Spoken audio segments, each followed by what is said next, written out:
Have you checked the children?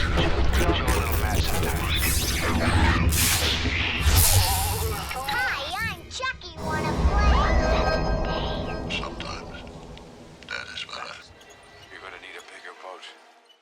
What's up, everyone? Welcome back to the Horror Show. I'm Cecil Laird. And Jaime and Fuego here. And that's right. We are here to finally discuss the first full season of Netflix's Locke Key. And I didn't bring any of the books over here, which probably should have. Terrific, too. I'm going to grab them. Dave's got them. I think producer Dave from off camera. Yeah! Always be producing. ABP is Dave's motto. And here it comes. There we go. All the books. Yeah. Oh, my goodness. Look at all of these we got things. Fuego's stack and we got my stack.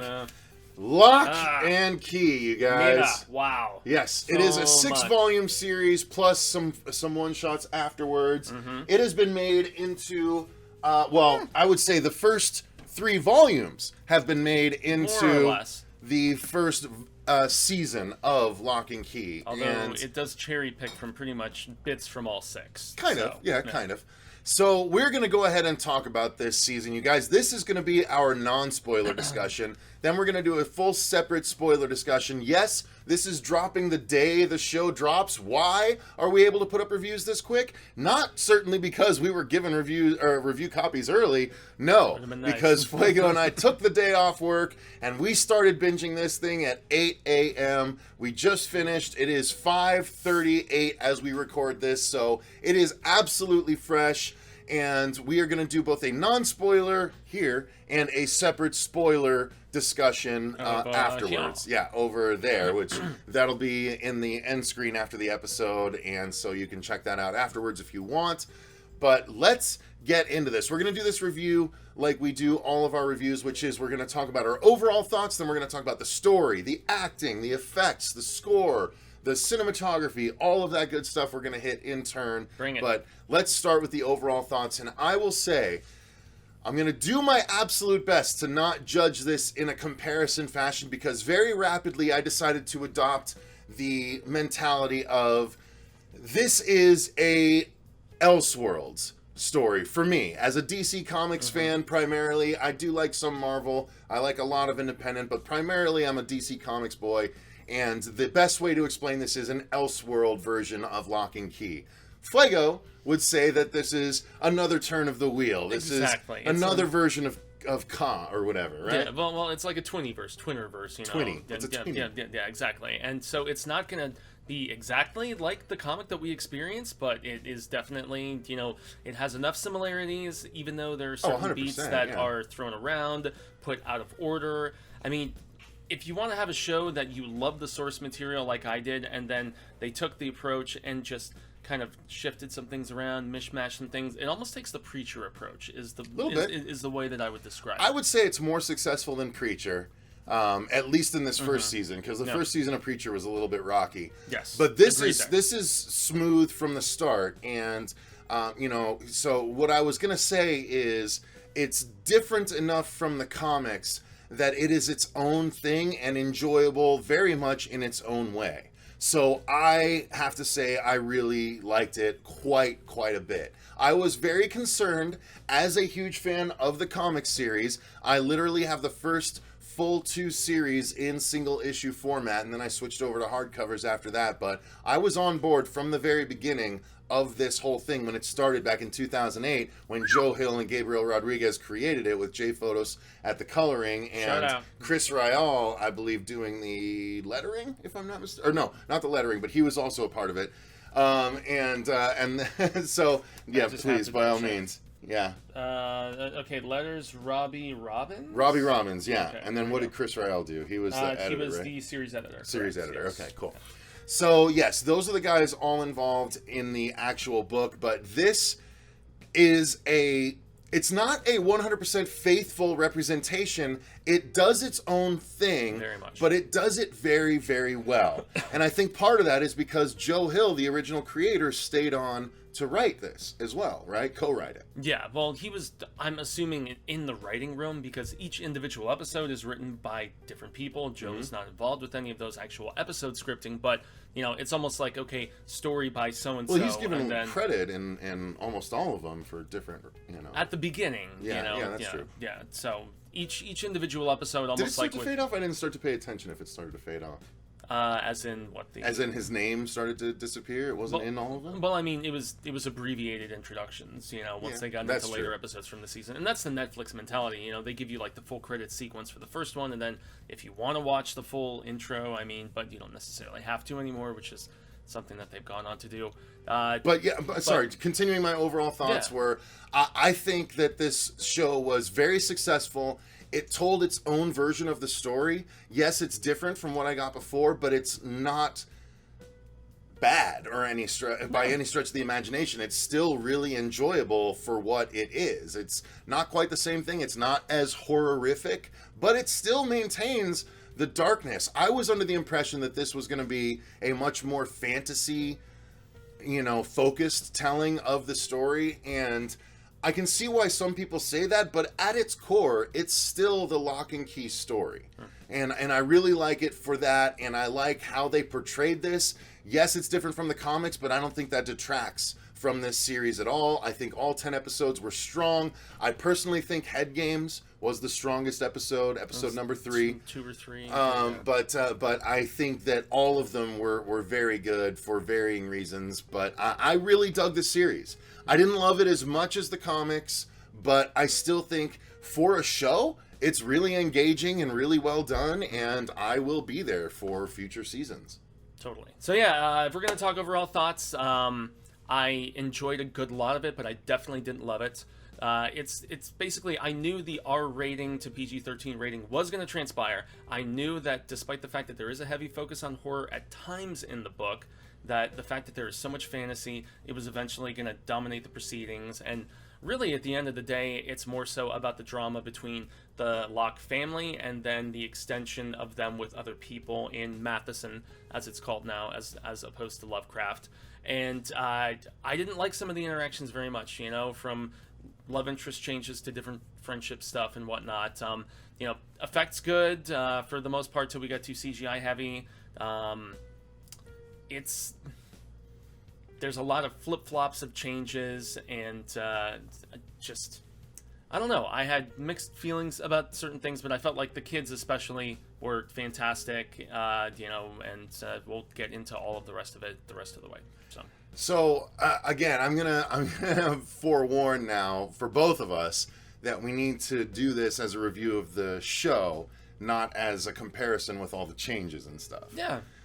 So as a show, I still think it was very successful. I enjoyed it. Now the actual story of it it's very similar, if not the same, to the actual comic, where it starts off with the Locke family relocating, or at least the mother and 3 children of the Locke family relocating after the father figure has been murdered. And they've relocated to his childhood home, which was called Key House, in the middle of, what is it called? Now it's Matheson. Matheson.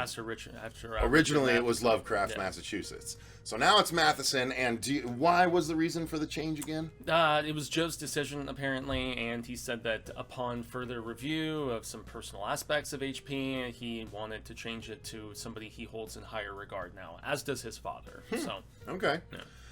Well, who is Matheson? Richard Matheson? Oh. Yeah.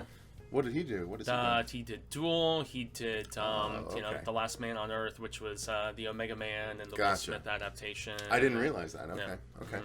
Yeah, he's done lots of shorts and, you know, novels that are held in high regard. But yeah. Fair enough. So the personal history of Lovecraft actually changed that aspect of it? Wow. He mentioned it in the newsletter a couple weeks ago. Yeah, he was like forewarning people because he knew, you know, like diehards were going to be pissed. So. Yeah. Well, all right. Well, that is what it is. But nonetheless, so the actual story is this family moves to this Key House, the original house of the father figure, who is no longer around. None of them have ever been there before. And it turns out that Key House is aptly named because there are magical keys hidden throughout the house that do various things that are all discovered throughout the course of the season, and their effects are discovered throughout the course of the season, and the effects go towards helping to tell the story of the characters within the house as a whole. I mean, that's the long and short of it, but, you know, it's the kids getting adjusted to being in a whole new place, the mother who has been sober for numerous years, dealing with a number of stressful situations, and how does that all play out, and then the kids all finding out about these keys in different ways, and how it affects all of their lives, but unfortunately for the adults, they don't really, they don't see the key stuff for the most part, you know, they don't retain that in their memory. So it's an interesting dynamic that plays. So while these kids are getting used to the house, they're finding things, there is also a malevolent force at work that has been trapped in the key house well house for a number of years, that is set free by accident by Bodhi, and now this malevolent force is working to try and gather all the keys, and specifically one key, and trying to get through the Locke children in order to do so. I mean, that's really the long and short of the story. Estimate. Yeah. And we'll get into more of the specific aspects when we do our spoiler discussion, rather. But I thought the story, while being different from the comics, judging it on its own, I thought it was a well-told story. I thought everything played out as it should. I felt like some plot lines were maybe shortened, like they could have been extended longer and played out longer, but I don't think they knew if they were going to have more than just this first season. I mean, this project had a rocky road to even this first season. Two previous attempts, and a trilogy of movies that were attempted to get off the ground that didn't make it as well. Yep. So, yeah, it's a rocky road, but it finally gets going, and this is the version that got going, and so I'm trying to judge it based on that, and I thought the story played out interestingly, and the nice thing is, even though I'm intimately familiar with the books, I was still surprised at a lot of points. And I think that was deliberately done, in all honesty, with the story. Like, they were trying to keep those of us who have read it previously on our toes and wondering what was going to happen. Essence of suspense and just kind of supposition and everything. I don't know, man. I really enjoyed so much of what they did, especially with just the internal family stuff. I thought was incredibly well written. It was the stuff with like some of the classmates, you know, that I thought was not as satisfying, although I did really love this club that Kinsey gets involved with. I thought that was really cool. A couple characters from the books are combined, but that didn't even really bother me very much. I thought those characters, you know, melded together very nicely, and just not to do the comparison thing, obviously. But I'm going to compare them. No, go ahead. No, I was not about to. I was just saying that I'm doing my damnedest not to in this regard. It did, just with some of the dialogue, feel very CW-y to me at times, which I did, especially in the back half of the season, without spoiling stuff. Some of the interactions amongst classmates, minor characters, things like that. Some of the motivations as far as trying to be malicious with other classmates and stuff, I just wasn't as into. But, you know, granted, they're high school kids. High school kids are petty. Yeah, high school kids jump around relationally. I think that's a bit of an unfair criticism at this point, because just because it's teens interacting, you can't say it's CWE every time it's teens interacting. Okay, well, I can say that I don't connect with that sort of stuff very much anymore. And honestly, in a lot of ways, I didn't feel like this show was meant for me. I totally didn't. And the way it was written, we'll get into score and different stuff later, but I felt like the writing wasn't as much for me. It focused more on the school than in the books, but not that much more. Very Hogwarts in a lot of ways, which it has some funny references here and there. I don't know. There's some aesthetic similarities, but it's not the same story by any stretch. True. But, I mean, even certain like emotional beats that you mentioned with one character in particular, the mom, there's something that's abbreviated so much that it doesn't really have much impact, as at least for me it didn't. Yeah. You know? You mean compared to the books? Yes. Well, even so. Okay, you're saying the way they played it out, it didn't affect you that much. Really. Yeah, I see what you're saying. You get barely an episode. No, I agree. They did very much truncate massive, it. Massive change. It is very truncated. You know, and for really story-wise only exploring the first couple of volumes, they Yeah, it was still basically the felt first like three. there were first certain three things volumes. rushed to a degree, but I loved the way that the kids were written. The camaraderie amongst them, even if I didn't like some of the Tyler changes, I still respected the kid and thought he was great. And I mean, him and Kinsey, terrific chemistry. All three of the kids, terrific chemistry in the midst of the way that they are written. The dialogue, especially. Bodhi has some of the best one-liners, and massive credit to that little kid. Guys, and, don't fight in front of the bacon. Yeah, That come was on, one of my favorites. I absolutely love that. Yeah, and I did like the writing of your main antagonist for a good chunk of it. There's certain things in the back half that I felt like for a casual viewer probably would have dictated a little more explanation, but nonetheless, the expansion of one facet of this villain I thought was very effective in a lot of ways, and this is definitely world building to a major degree, and I don't know, it was still very satisfying, even if I couldn't help but make a few comparisons here and there. There were a lot of changes and augmentations, alterations I felt like really worked without spoiling stuff. This is very much a serialization of the original story. This is something that ends in a cliffhanger manner, as most seasons of TV do now. It's got a finished ending, but it's also got a cliffhanger ending.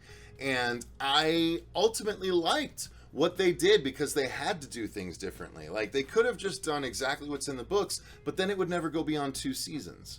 The fact that they're doing it this way allows for further exploration, and down the line they can even add in some of those one-shots that we reviewed later that are more flashbacky, because they do utilize flashbacks, and so at times and effectively. You even mentioned at one point, you're like, oh, I like where they're doing the flashbacks or something. You said something to that effect. I was almost thinking they were melding 2 keys together with some of the stuff that they were doing, but it was well presented, so I think the story did well. You mentioned the acting of the kids, and that's where I think is a good transition into the acting overall. I think, yes, the Kinsey family, personally, to me, was the standout of the whole thing.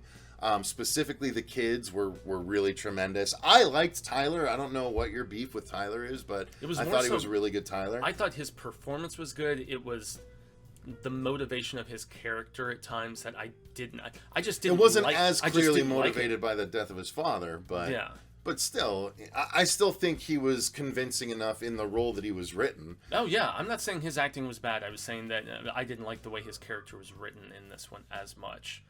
Kinsey, I think, was pitch perfect. Yeah. I think she did a fantastic job. She might have even stole the show from Bodhi in some ways, man. I really liked Bodhi, too, except the problem with that kid, like, they used the kid that played Georgie in the It movies, in It Chapter 1 and 2. And the problem is his screaming in those movies that, you lied and I died. Like that, when he screams a couple times in this show, it's like, oh, it's Georgie. Because it's so iconic, uniquely, yeah, exactly. Because I love those It movies. And so that's the only problem. Every time, and even towards the end, and like the kind of, I'm not going to give it away, but there's something that happens at the end where he kind of does that again. And I'm like, damn, that's him again. Like, But I thought he was a great Bodhi overall. I was worried he was going to be too old to play the part, but he did great. Kinsey did great. I was also concerned about the mother because she seemed a little too wholesome, but they bring other aspects in as the series go on, which makes more sense. Detective Matuku was really good. He was solid, yes. I thought Joe Ridgway was really good, surprisingly good. They gave him more to chew on. All of the adults, I thought, did very solid jobs. I thought the actress who played Ellie was good.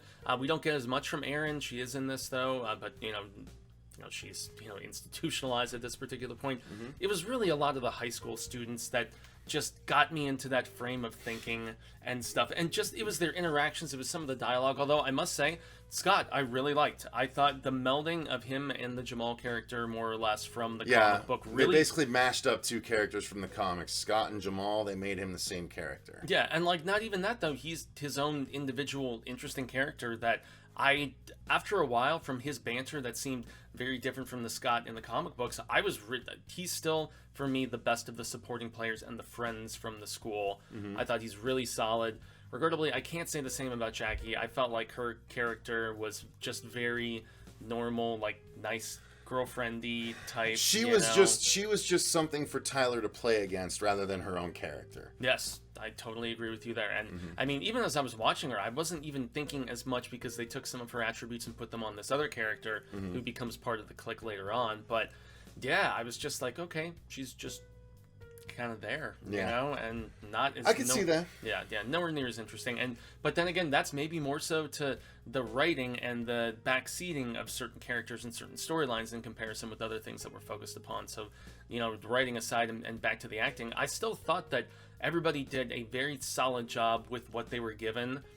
I liked the well lady, didn't so much like Lucas, but you know, that's, you know, more so for the spoiler discussion, I would say. So So but acting overall was strong. Yeah, I agree. Lucas was a little bit over the top silly, but he didn't have the opportunity to play both sides of the coin the way he does in the books. Truly. So with the limiting of the actual show, I don't know that you can really blame him for not having the range that we got in the books. And that's where, once again, it's tough for me to be critical, even if I want to be, because of the fact that I'm just like, okay, these are still actors being given something to work with. And if I had scripting issues at times, that I still can't really knock any of the actors in this, you know, at all. So, they all did their parts well enough, but it's just some parts were lamer than others. yeah, and some were written significantly better and had more screen time, obviously. We know who those would be. Right.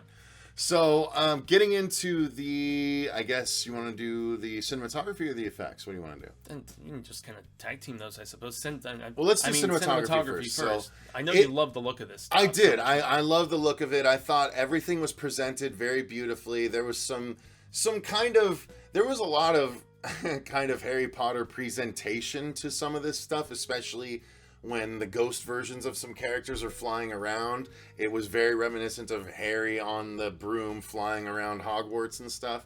But it was still fun, you know? I still liked the way that the film was shot, or the series was shot. And there was a time later on when there was an attack going on, and a couple characters are running down the hallway as the camera goes all the way upside down and stuff. And I appreciated things like that. I thought it was presented in a very interesting way for the most part. What about you? Well, I like the sheer scale of the house. I mean, there's a couple tracking shots that we have in an earlier episode where they're following Bodhi as he's on his little heel. He's on his little Heelys. Heely shoes. His Heely shoes, yeah. And it's very much like Danny Torrance in The Shining riding around on his little tricycle. They're really low, following him around. Yeah, as he's going through just one floor, no less than many, 4 or 5 or whatever that they have on this, if you include the basement and stuff, and an attic, no less. And so, yeah, just it almost makes me wonder if they constructed an exterior of the house, and then they built smaller interiors on a soundstage or something like that. But a lot of the interiors connected, and it was really well presented. It was super convincing, and I love the look of the town, this Massachusetts town. I mean, especially when it was snowed over in the earlier episodes, it looked terrific. Some of those aerial / drone shots were fantastic and really pretty. Just dropped you right into this area of the country magnificently.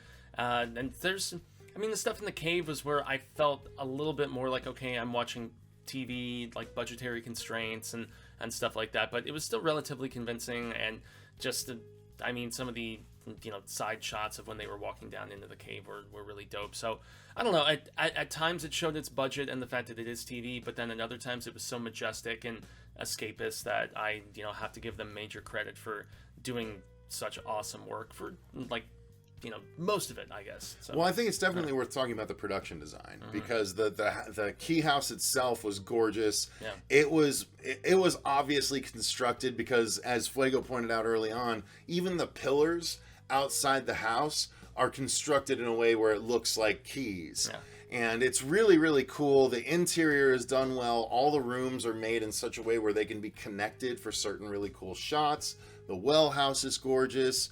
The layout of the cave and everything like that is all really well done. So the production design was just pretty masterful in this series, for sure. Truly. I mean, this is a house that's supposed to have been around for almost 250 years at this particular point. So we're reaching back to pre-revolutionary, pre-revolutionary. Oh yeah, that's true. Remember? Yeah. So I mean, we're talking a mad amount of time, and I mean, even the design of all the keys. We get a couple new keys, which they hinted at through social media, so that's not really a spoiler. Everybody had proclaimed there's going to be a couple new ones. They look cool. They have cool powers. And just like the physical design of these little things, I know you have a collection of them back there, as you can see. Yep. Probably get out of the We're way. going to do, Yeah. so this review's going up. We are going to do an updated key collection video, so stay tuned to that. That's going to come out in the next few days, where we're going to literally go through each and every key and show them off, and got some nice high-res footage of it to show you guys, because these are all available. You can get your hands on most of these right now. So It's called what, like Skeleton Crew or something? Skeleton like that? Crew. Named after his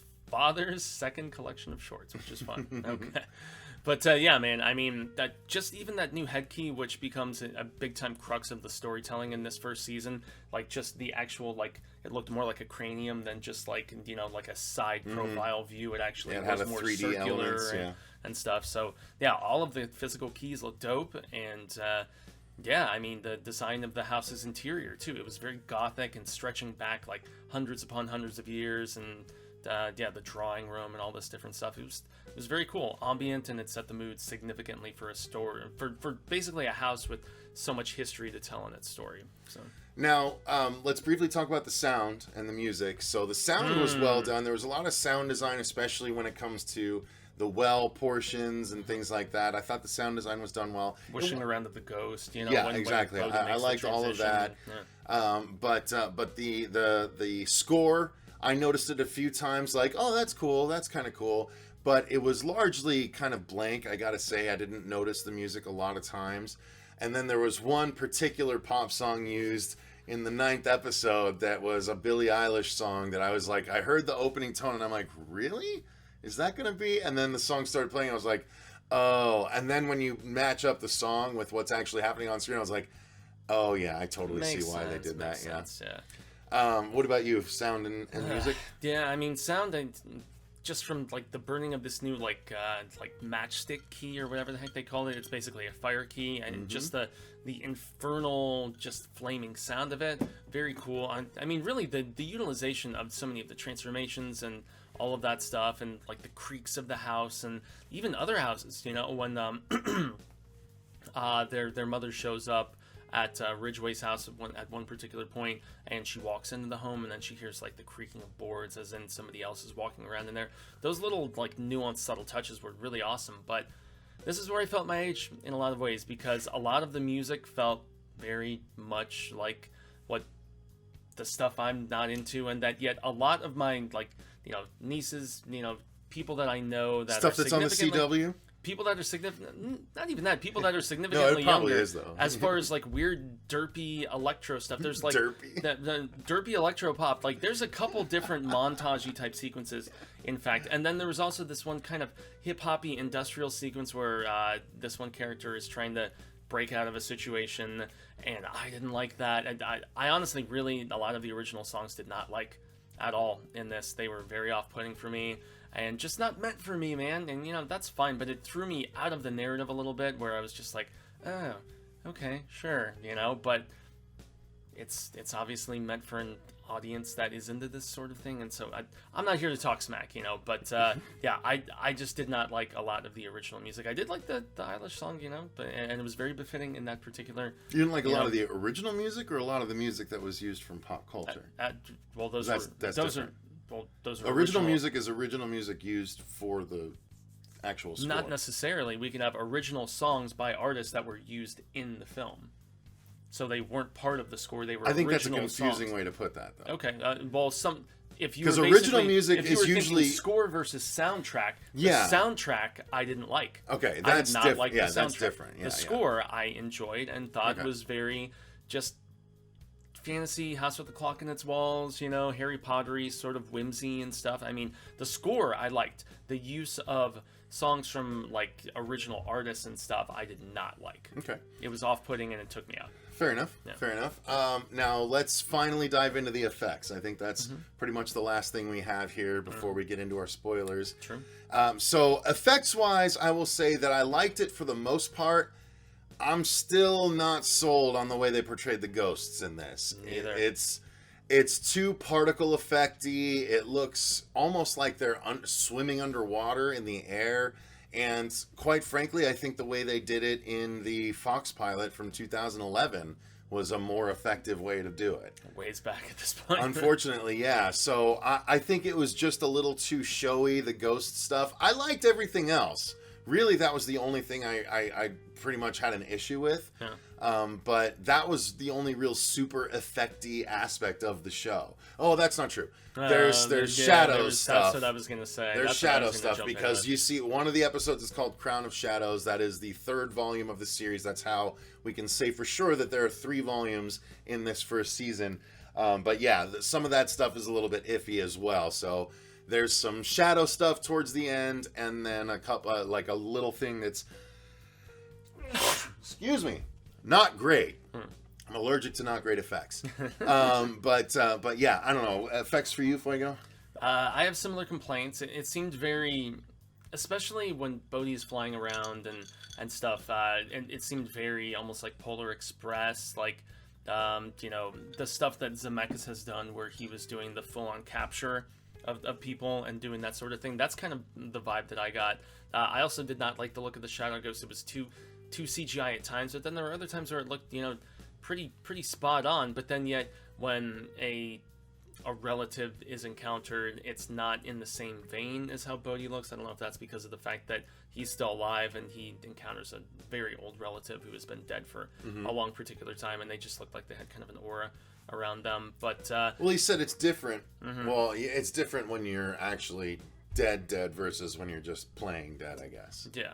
But I mean, there was a little bit of effect work that was done when we peered into people's heads, and that is something that I neglected to mention when we hit set design and, production and stuff, so I can at least tie that in with this, because it was a combination of both of those. You see it in the trailers that it's going to be a different means of peering into respective heads with this film. The head key is used to look inside someone's brain, basically, and see whatever memories they have, some of their favorite things, whatever all that stuff may be. And I thought all of that was very clever and looked really cool, and that was one of my biggest pluses of this. Was I really liked the way that they presented that. It's a combination of set design and CGI, and it's really dope, especially Kinsey's. I was really impressed with that one. Agreed. It's the most majestic, it's the most colorful. It's probably because she's at that age where she's like 15ish, and so there's still super into art. Yeah, super into art as well, which is a change, very MC Escher-esque. It was really beautiful. Yes, good call, because I even had to ask you. I was like, what is that? And you're just like, oh, those sort of like spirally kind of... Well, the staircases that don't make sense. It's got a lot of that going on, and it's gorgeous. And then Bodhi's is just basically a living arcade kind of thing. And I don't know, I just really dug it. They show that different emotions can manifest as versions of themselves in their own head, and that's played with throughout the series as well. Yeah. So all of that stuff is interesting. There's some effects that are definitely more questionable than others. I didn't think the fire looked that bad, though. No, the fire looks great, actually. All the fire stuff from this new key did look pretty dope. In fact, when one character is using it significantly about halfway through the show as a means of escape, and I thought it was well utilized, in fact. And Agreed. There's even people. Well, it happens at the beginning of the first episode. There is affliction that is caused with that key, and I thought all of that looked good too. So agreed. Yeah. So yeah, I mean, overall, I think it was a successful venture, and I'm excited for season 2. Fuego? I'm definitely stoked for it and curious where they're going to go with the different melding of ideas from the source material. And this is one where, once again, I can't help but, compare, but I really liked this different turn in many ways. Of course, I had my gripes because that's inevitable, but, there was some stuff that I thought was better, and that counterbalanced some of the stuff that I, felt a little bit short. So yeah, I'm just very curious to see mainstream with no familiarity with the property whatsoever reactions to this. That's what I'm most curious about. And I want to make a comparison here that is possibly dangerous for some, but Netflix has done 2 adaptations of 2 very successful independent comic books in the past 2 years. And I think that they were both successful in different ways. There's Locke and Key, and then there was Umbrella Academy last year. Which was the most watched thing last year. I personally think that Umbrella Academy was a more successful season. It was more enjoyable, it was more satisfying, even though it was a little bit different from the books. It was only a little bit different from the books. This took significant changes, significant departure, a good way to put it. But I still enjoyed it for what it was. But I gotta say, I walked out of Umbrella Academy much more, give me that second season right now kind of thing. So I gotta at least say that if we're comparing properties, I think that's a good property to compare. I think so too. You know what I mean? Yeah, yeah. I mean, based on stuff that was that middle PG-13 to R-rated territory, like the source material was for Umbrella as well. You know, it was like right in that sweet spot between where it could go either way. And I don't even think Umbrella necessarily went full R-rated necessarily. No, they didn't. But you know, I can appreciate them both, and I don't know. I feel like maybe they go Empire Strikes Back with the second season of this show. They do make it a little bit darker, because that is one thing, you know, for a final thought. Well, they have enough volumes of the main story to do one more season. If they're going 3 and 3. They did 3 and 3, right? If they did 3 for the first volume or the first season, they'd need to do 3 for the second season. Yeah. And there will be an extra volume and some one-shots beyond those 3 and 3, but... And that's I think they could drag it out to 3 seasons. Yeah. But I think that's as many as we could get out of this right now. Unless, well, again, they made it more serializable. So if they continue to veer away from the books in the second season, then they could conceivably go for 6-7 years. Yeah, there's a lot they could still kind of cherry pick from, you know, because there's beats that happen in like the last couple of books that we get in this. And although there is an age restriction, so no, they could not have that many seasons, because once the kids get to the point of graduating high school, that's it. I would imagine both Kinsey and Tyler I think they get 3 seasons out of this. Okay. I think they get 3 seasons out of this. It's a solid prediction. Yeah. No, the only thing that I was going to lastly part with is that I didn't necessarily feel like the stakes were ever that high, personally. You know, and that's a slight criticism, because I still enjoyed everything that was going on. I think it's but a fair you know, one. I just didn't feel like that much fear or peril for the kids, and like even within this constraint of storytelling, because as somebody who's read the source material, I was like, man, they're changing everything. What else are they going to change? Like, what could they do? I almost felt like nobody was safe. And then as it got deeper into the season, I was like, okay, well, I think pretty much everybody's kind of safe. Not that that's necessarily the case, you know, because there's loss of characters here, without spoiling anything, but I just didn't feel as on edge as I did while reading the book at times. So, yeah, fair. All right. Well, overall, successful season, though. Very much so. Very much so. I mean, performance, ambition of design. I mean, the money they put into it, even if there's shortcomings here or there. I mean, this is a successful product that I hope gets people to the source material more so than anything else, and that'll just help across the board. It'll help IDW, it'll help Netflix, I mean, create more seasons of this show and more enjoyment for all of us. So, indeed. So I think that's going to do it for our non-spoiler review of the first season of Locke Key. Guys, if you didn't know, we have done reviews. We've already recorded reviews of all 6 volumes plus the 4 one-shots. Yeah, we did. So those are going to be dropping in the very near future. If you didn't see, we also put up a review of the failed Fox pilot from 2011. So that's currently available on the channel. But stay tuned. You're going to get a spoiler review of the season. We're also going to do an updated video of my key collection, where you're going to get close-ups of every single key from the Locke Key series that I own.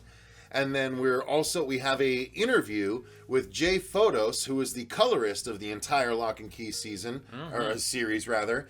That interview is coming up, and then hopefully we can nail down Gabriel Rodriguez, who was the artist proper of the series. So responded on Twitter. I mean, you never know. Indeed. Lots of really cool stuff coming, you guys. If you like Locke Key, stay tuned to the channel. Make sure you subscribe and click that notification bell so you don't miss future Locke Key episodes going forward. Also, as this airs, Fuego, what are you doing tomorrow for your live Hail to Stephen King? It's the second half of the 200th episode, which was unfortunately, due to technical difficulties, cut a little bit short. So if you want to share in the last bit of that palaver and get me across that hump to a new set coming in the following week. You didn't even say what it was. You're ranking all the Stephen King books. I thought I said it. No, you didn't. You said it's the second half of 200. But these are brand new people to the channel watching right now, watching our Locke Key review. Okay, so Joe Hill being Stephen King's son, I've been doing for 200 episodes a show called Hail to Stephen King, and Hail to Stephen King has essentially covered just about every King topic under the sun, and for the 200th episode, I thought,